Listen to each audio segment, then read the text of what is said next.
Human health and ডিজিজের next part 3, typhoid বা enteric fever. টাইফয়েডের তাহলে কজেটিভ এজেন্ট কি আমরা আগে যেভাবে পড়েছি ওইভাবেই পড়বো। টাইফয়েডের কজেটিভ এজেন্ট হচ্ছে সালমোনেলা টাইফি, এটি এক প্রকার ব্যাকটেরিয়া। এখন কিভাবে এটা ট্রান্সমিট করে, যে pathogen generally enter the small intestine through food water contaminated with fishes of the patient। আক্রান্ত ব্যক্তির মল দ্বারা সংক্রমিত হয়েছে এরকম খাবার বা জল এর মাধ্যমে ওরা কোথায় ঢোকে না স্মল ইন্টেস্টাইন, ক্ষুদ্রান্তে ঢোকে। এই প্যাথোজেন কোথায় ঢুকছে না আমাদের ক্ষুদ্রান্তে প্রবেশ করে।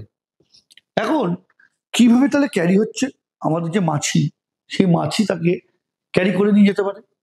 সেই জন্য খাবার জল বা দুধ বা কোনো খাবার ওপেন খুলে রাখা উচিত না, এইভাবে সংক্রমিত হতে পারে। এখন ক্ষুদ্রান্তে প্রবেশ করার পর তারা কি করতে পারে, ক্ষুদ্রান্ত গাত্রে কিছু ক্ষত সৃষ্টি করতে পারে, লেসিন্স তৈরি করে, ক্ষতের সৃষ্টি করে।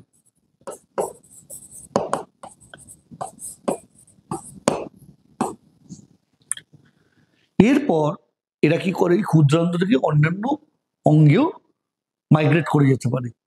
তাহলে এই হচ্ছে ওদের ট্রান্সমিশন পদ্ধতি। ইনকিউবেশন পিরিয়ডটা একটা টাইম আমরা পড়েছিলাম, যে ইনকিউবেশন পিরিয়ড 1 থেকে 3 উইক, বিভিন্ন ফ্যাক্টরের উপর নির্ভর করে এই গ্যাপটা। সাধারণত দেখা যায় যে টাইফয়েডের জন্য এই যে ইনকিউবেশন পিরিয়ডটা সেটা গড়ে 2 সপ্তাহ। টাইফয়েডের বেসিক সিমটম কি, খুব বেসিক সিমটম হচ্ছে সাস্টেইনড হাই ফিভার, যে উচ্চ জ্বর সেটা কন্টিনিউ থাকে। এই সাস্টেইনড হাই ফিভার হচ্ছে one of the classical symptom of typhoid. Stomach pain, hepatomegaly, splenomegaly. Hepato comes from liver, megaly মানে এনলার্জমেন্ট, লিভারটা বড় হয়ে যাবে। স্প্লিনো কাম ফ্রম প্লিহা, স্প্লিন। মেগালি মানে বেড়ে যাওয়া। তাহলে টাইফয়েডে কি দেখা যাচ্ছে, যকৃতের আকারও বেড়ে যাচ্ছে, আবার প্লিহা বা স্প্লিনের আকারও বেড়ে যাচ্ছে। মাথা যন্ত্রণা বা হেডেক, উইকনেস এগুলো তো থাকবেই। তাহলে আমরা এই যে ডিজিজ, এই ডিজিজটাকে আমরা কিভাবে আইডেন্টিফাই করতে পারি? ভাইটাল টেস্ট বলে একটি টেস্ট আছে, এই ভাইটাল টেস্টের মাধ্যমে আমরা এই ডিজিজটাকে ডিটেক্ট করতে পারি। বর্তমানে আরো সেন্সিটিভ টেস্ট আছে, তোমাদের জন্য এই ভাইটাল টেস্ট পর্যন্তই ব্যাপারটা সীমাবদ্ধ থাক। তাহলে আমরা ভাইটাল টেস্ট থেকে আমরা টাইফয়েডকে আইডেন্টিফাই করতে পারি। এখন খুব সুন্দর একটা গল্প, কিরকম না টাইফয়েড হঠাৎ কিভাবে হলো। যদি ভাবি, ম্যারি মেলন, ওনার নিকনেম ছিল, ডাকনাম ছিল টাইফয়েড ম্যারি। এই ম্যারি কি হয়েছিল, যে কি ছিলেন না বাই প্রফেশন একজন কুক ছিলেন। এখন এই ভদ্রমহিলাই ছিল ক্যারিয়ার। আমরা এই কনসেপ্ট আগেই পড়েছি, ক্যারিয়ার মানে কি। এইখানে ক্যারিয়ার মানে এই যে জীবাণুটাকে তার শরীরে আছে, সে কিন্তু নর্মাল, বাইরে থেকে কিছু বোঝার উপায় নেই, তিনি নর্মাল। এখন সে রান্না করার সময় কোনোভাবে হয়তো তার শরীর থেকেই এই জীবাণুটি খাবারে এসেছিল এবং সেখান থেকেই আস্তে আস্তে ছড়িয়ে পড়ে। So this is the classical history, কিভাবে রোগ জীবাণু ছড়িয়ে পড়ে। এখন আমরা নেক্সট যাবো যে কন্ট্রোল কি করে করবো। কন্ট্রোল করার আমরা জানি দুটো পদ্ধতি, একটা হচ্ছে প্রিভেনশন, একটা ট্রিটমেন্ট। প্রিভেনশন কি করব, যতটা ডিসইনফেকশন করা যায়, জল ডিসইনফেক্ট করব, চেষ্টা করব আমরা সেগুলো করার। টাইফয়েডের কিছু ভ্যাকসিন পাওয়া যায়, সেই ভ্যাকসিনেশন নেওয়া যায়। ট্রিটমেন্ট, বিভিন্ন অ্যান্টিবায়োটিক্স দিয়ে আমরা ট্রিটমেন্ট করতে পারি। আমরা বলেইছি antibiotics acts on bacteria, in some cases on fungus and protozoa, but primarily antibody acts on bacteria। যেহেতু টাইফয়েড একটা ব্যাকটেরিয়াল ডিজিজ, সুতরাং আমরা টাইফয়েডকে অ্যান্টিবডি দিয়ে ট্রিটমেন্ট করতে পারি। So this is typhoid.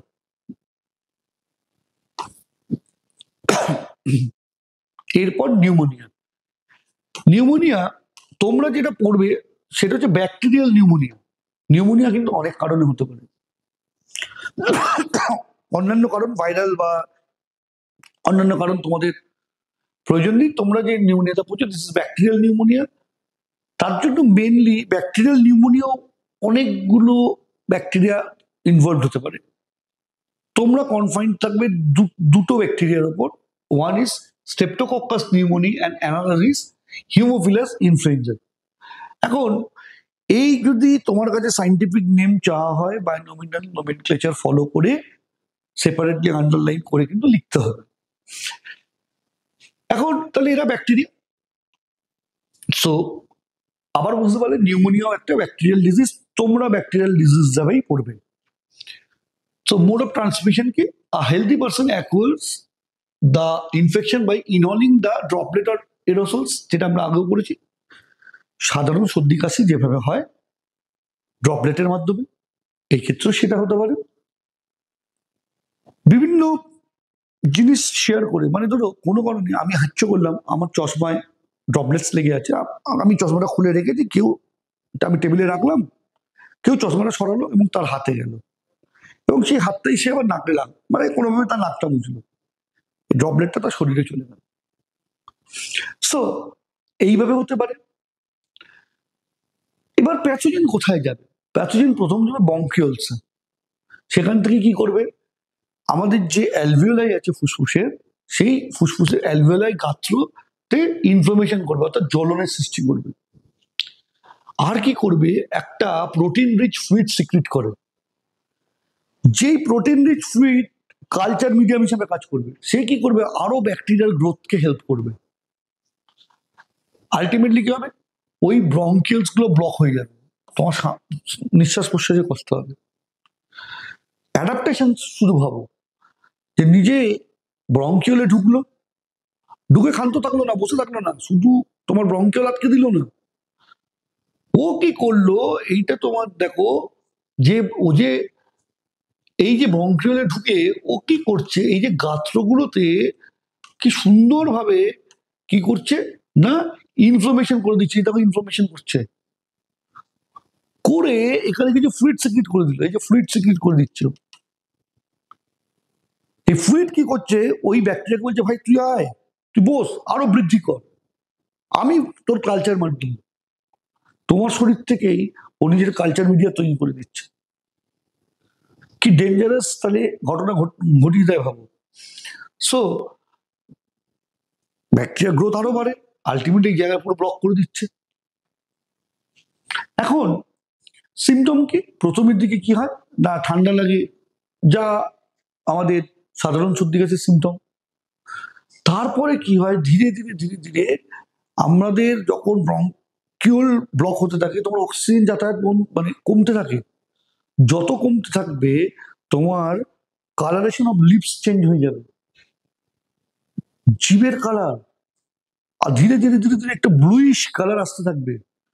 Bluish colour যখনই ঠোঁট বা জিভের তলায় তোমরা পাবে, দ্য টার্ম ইজ মানে সায়ানোসিস, অর্থাৎ কোনোভাবে তোমার শরীরের অক্সিজেন চাহিদা যতটা ওই কোষগুলোতে পাচ্ছে না, ইমার্জেন্সি সিচুয়েশন, ঠোঁট ব্লু হয়ে যাচ্ছে বা জিভের তলাটা দেখছো প্রচন্ড ব্লুইশ, মারাত্মকভাবে ব্লু, যে এটা নর্মাল কন্ডিশন এরকম হয় না, জানবে যে কি হচ্ছে না, সায়ানোসিস ঘটছে। সায়ানোসিস কি না, appearance of blue colour in the particular organ due to lack of oxygen. Lack of oxygen মানে এখানে কিন্তু আমরা বুঝতে পারছি হাইপক্সিয়া হচ্ছে, সেলে যে অক্সিজেন নিড, সেই অক্সিজেন নিডটা ফুলফিল হচ্ছে না। তাহলে ফিঙ্গার নেলস ব্লিচ হয়ে যেতে পারে, থুতুর সঙ্গে রক্ত বেরোতে পারে, থুতুর সঙ্গে রক্ত বেরোনো মানেই নিউমোনিয়া হয়েছে তা নয়, বিভিন্ন কারণে হতে পারে। এই যে রক্ত বেরোয় থুতুর সঙ্গে, অনেক সময় দেখবে সকাল থেকে ঘুম থেকে উঠলে কাশলে থুতুর সঙ্গে রক্ত বেরোলো, থুতুর সঙ্গে রক্ত বেরোনো, এটাকে হিমোপটেসিস বলা হয়। এখন এ অনেক কারণ হতে পারে, মেকানিক্যাল কারণ, গলা ছিঁড়ে গেছে, আবার আননোন রিজন, কোনো রিজন পাওয়া যায় না।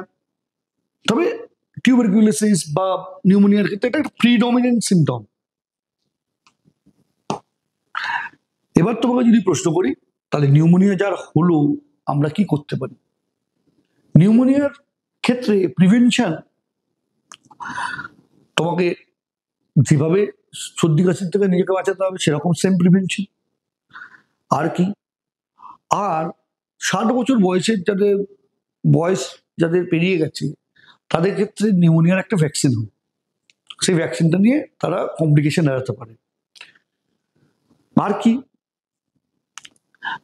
ট্রিটমেন্ট হিসেবে কি আছে? ট্রিটমেন্ট হিসেবে বুঝতেই পারছো এটা একটা ব্যাকটেরিয়াল ডিজিজ। তোমরা যদি ব্যাকটেরিয়াল নিউমোনিয়া হয় সেই ক্ষেত্রে অবশ্যই অ্যান্টিবায়োটিক ইউজ হবে। আমরা আমরা যখন প্রথম পাঠ পড়েছিলাম তোমাদের অ্যান্টিবায়োটিক রেজিস্ট্যান্সের কথা বলেছিলাম। এবার ভাবো নিউমোনিয়ার জন্য যে যে অ্যান্টিবায়োটিক দেওয়া হবে সেই অ্যান্টিবায়োটিক যদি তুমি পরপর রেজিস্ট্যান্ট হয়ে যায় তাহলে তোমার ট্রিটমেন্টের কমপ্লিকেশনস বাড়তে থাকবে। তাহলে যত অ্যান্টিবায়োটিক রেজিস্ট্যান্স তুমি যে ট্রিটমেন্টটা সহজে করা যেত ডাক্তারের কাছে সেটা তুমি অনেক কঠিন করে ফেলছো। দেখবে একটা সেম ডিজিজে একটা খুব অল্প বয়সী ছেলে মারা গেল, একটা বয়স্ক মানুষ বেঁচে ফিরল। উই ডোন্ট নো তাদের মধ্যে কি কি রেজিস্ট্যান্স আছে, তাদের মধ্যে কি কি ডিজিজ অ্যাকুমুলেশন আছে, অনেকগুলো ফ্যাক্টর সেখানে কাজ করে। সুতরাং বর্তমান যুগের চাহিদা যে অ্যান্টিবায়োটিক রেজিস্ট্যান্সটাকে যতটা আটকানো যায়, কারণ কমপ্লিকেশনস ডিউ টু ব্যাকটেরিয়া বা ফাঙ্গাস, বেশ কিছু ক্ষেত্রে ফাঙ্গাস যদি হয় আমরা এই ট্রিটমেন্টগুলো করতে পারি। ঠিক আছে, আশা করছি বোঝাতে পারছি।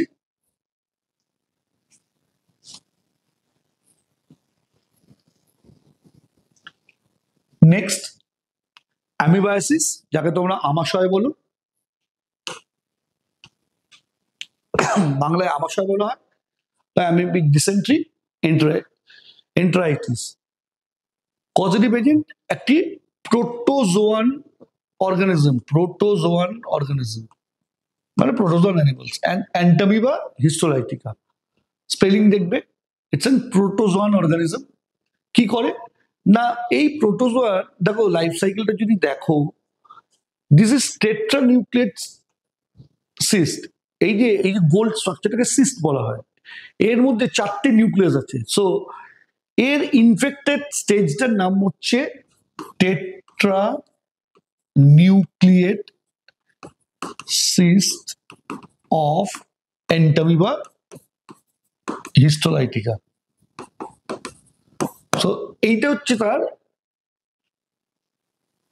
Infected stage.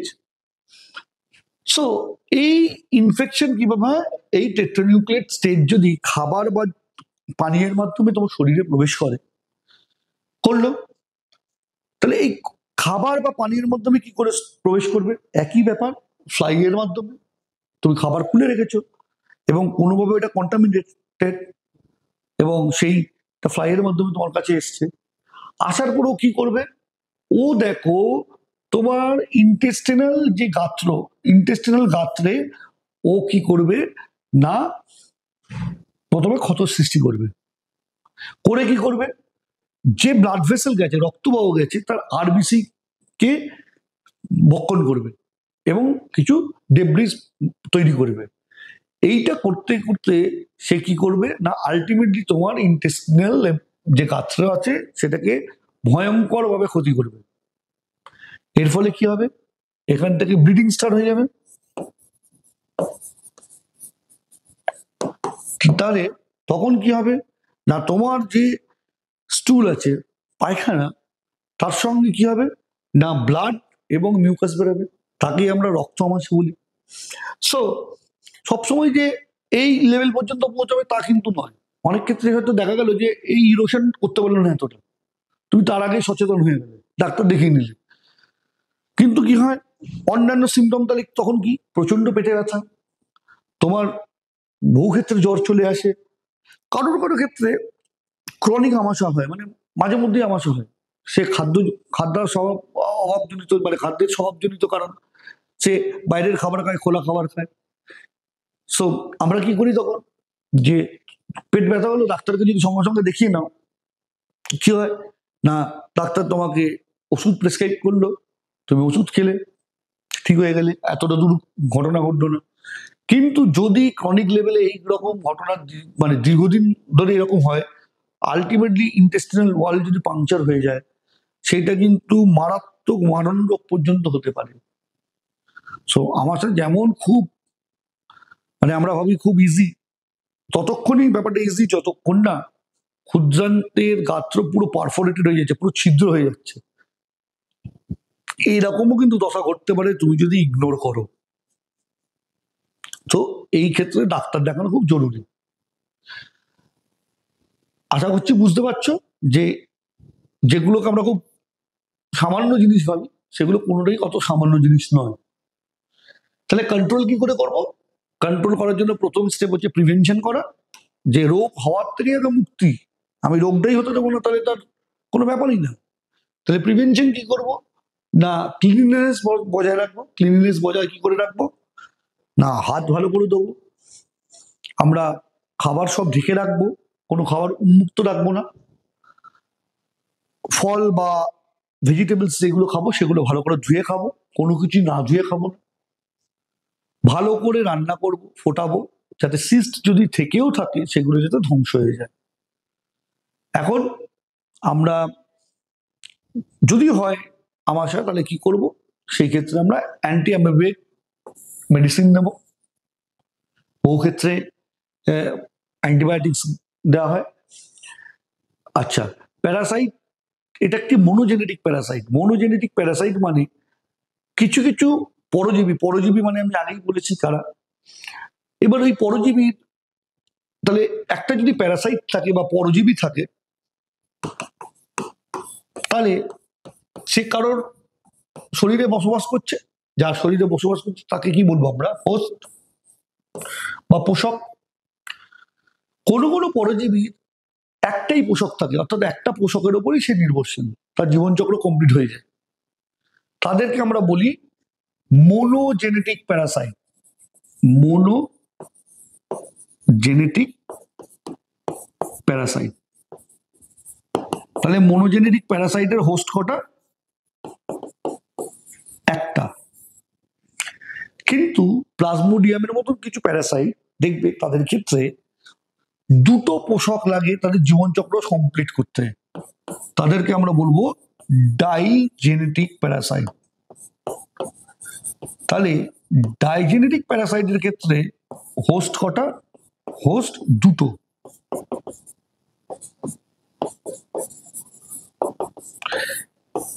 এই দুটো হোস্টের মধ্যে একটা হোস্টকে বলা হয় মুখ্য হোস্ট বা প্রিন্সিপাল হোস্ট, মুখ্য পোষক। আরেকটা হোস্টকে বলা হয় গৌণ পোষক বা ইন্টারমিডিয়েট হোস্ট বা সেকেন্ডারি হোস্ট। এখন মুখ্য পোষক কারা? যার মধ্যে ওই প্যারাসাইটের যৌন জননটা কমপ্লিট হবে। আর গৌণ পোষকটা কারা? যার মধ্যে ওই প্যারাসাইটের অযৌন সাইকেলটা কমপ্লিট হবে বা অযৌন সাইকেলটা ঘটবে। মোদ্দা কথা, যৌন জননটা কমপ্লিট ওই হোস্টে হচ্ছে না, অন্যান্য দশা হচ্ছে। যৌন জনন যে হোস্টে কমপ্লিট হবে সেটি হবে মুখ্য পোষক বা ডেফিনিটিভ হোস্ট বা প্রাইমারি হোস্ট। তাহলে বোঝা গেল যে আমাদের এখানে আমরা কি করব না, এই প্যারাসাইট হচ্ছে মোনোজেনেটিক প্যারাসাইট, তার একটাই হোস্ট আছে, ঠিক আছে। আর কি, প্যারাসাইটটা ডাইমরফিক। ডাইমরফিক মানে দু ধরনের হয়। জেনেটিক টার্মটা বেসড অন হোস্ট, এই জেনেটিক কথাটা এসছে বেসড অন হোস্ট, আর মরফিক টার্মটা এসছে বেসড অন ফর্মস, কিরকম দেখতে। দুটো কিন্তু গুলিয়ে ফেললে হবে না। প্যারাসাইটটা মোনোজেনেটিক, একটাই পোষক আছে, কিন্তু প্যারাসাইটটা ডাইমরফিক, তার দুটো ফর্ম আছে। একটা বড়, যেটি বড় আকারে বড় সেটি ক্ষতিকারক, তার একটা নাম আছে, তাকে আমরা বলি ম্যাগনা, MAG, ম্যাগ, তাকে আমরা বলি ম্যাগনা, অর্থাৎ অ্যান্টামিবা হিস্টোলাইটিকার এন্ডেমিক বা হিস্টোরিটিক্যাল লার্জার ফর্মটা, এবং এই ম্যাগনা ফর্মটাই হার্মফুল। আরেকটা ফর্ম আছে স্মলার ফর্ম, তাকে আমরা বলি মাইনুটা। মাইনুটা ফর্মটা হচ্ছে হার্মলেস ফর্ম। ঠিক আছে, এটা তোমাদের জানার জন্য বলা হলো, মানে খুব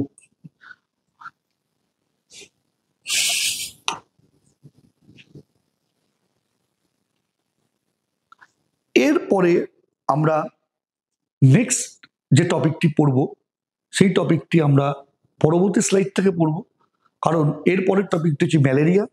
ম্যালেরিয়া একটি খুব গুরুত্বপূর্ণ টপিক তোমাদের জন্য, এবং এই টপিককে আমরা তাদের লাইফ সাইকেল পড়বো, একমাত্র পরজীবী প্লাজমোডিয়াম যাদের লাইফ সাইকেল আমরা পড়বো। এবং লাইফ সাইকেল সরাসরি সিলেবাসে নেই, কিন্তু আমাদের লাইফ সাইকেলটা এই কারণেই জানতে হবে, এনসিইআরটিতে এই একটি মাত্র অর্গানিজমের একটি লাইফ সাইকেল করা আছে। আমরা অল ওভার ইন্ডিয়ার রেসপেক্টে ভেবে আমরা লাইফ সাইকেলটা পড়বো, এবং আমাদের এখানে বেশ কিছু জিনিস জানারও, ফলে নিশ্চয়ই পড়বো। মোড অফ ট্রান্সমিশন, এর ক্ষেত্রে 3 রকম মোড অফ ট্রান্সমিশন হয়, সেই 3টে মোড অফ ট্রান্সমিশন ডিটেলসে পড়বো। এই টপিকগুলো আমরা ধীরে ধীরে পড়ছি যাতে তোমাদের সুবিধা হয়। একদম 4th সেমিস্টারের শুরুতেই আমরা পড়ছি, অল্প অল্প করে পড়বো, ভালো করে পড়বো, যাতে প্রত্যেকটা টপিক আমরা বুঝতে পারি। কারণ 4th সেমিস্টারে কিন্তু আমাদের লিখতে হবে এবং ডেসক্রিপটিভ লিখতে হবে, এবং তোমাদের পরবর্তীকালে তোমরা দেখবে যে কোশ্চেন প্যাটার্নটাও কিন্তু ঠিক সবসময় ক্লাসিক্যাল কোশ্চেন প্যাটার্নের মতন নয়। কিছু কোশ্চেন সরাসরি থাকবে, কিছু কোশ্চেন কিন্তু অ্যাপ্লিকেশন বেস থাকবে। ফলে তুমি যদি টপিক বুঝো খুব ইজিলি লিখতে পারবে, টপিক যদি না বুঝতে পারো সেক্ষেত্রে বহু কোশ্চেন কিন্তু আটকে যাবে। ঠিক আছে, তাহলে এইটুকু। নেক্সট স্লাইড, নেক্সট টপিক যখন আমরা পড়বো ম্যালেরিয়া থেকে শুরু করবো। Thank you.